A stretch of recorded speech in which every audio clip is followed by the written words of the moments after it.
Καλημέρα σας. Ένα ποίημα του Γιάννη Ρίτσου. Ανεβήκαμε πάνω στο λόφο να δούμε τον τόπο μας.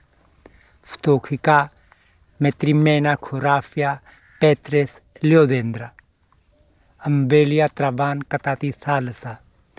Δίπλα στα λέτρη καπνίζει μια μικρή φωτιά. Του παπουλίτα τα ρούχα τα φτιάξαμε σκιάχτρο για τις κάριες. Οι μέρες μας παίρνουν τον δρόμο τους για λίγο ψωμί και μεγάλες λιακάδες. Κάτω από τις λεπιές φέγγει ένα σάθινο καπέλο. Ο πετεινός στο φράχτη, η αγελάδα στο κίτρινο. Πώς έγινε και με ένα πέτρινο χέρι συρίσαμε το σπίτι μας και τη ζωή μας.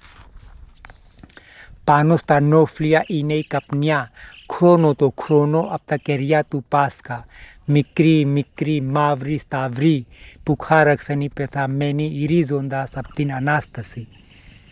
Πολύ αγαπείται αυτός ο τόπος με υπομονή και περηφάνεια.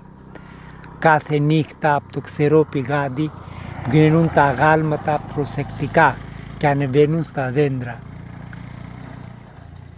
Ευχαριστώ.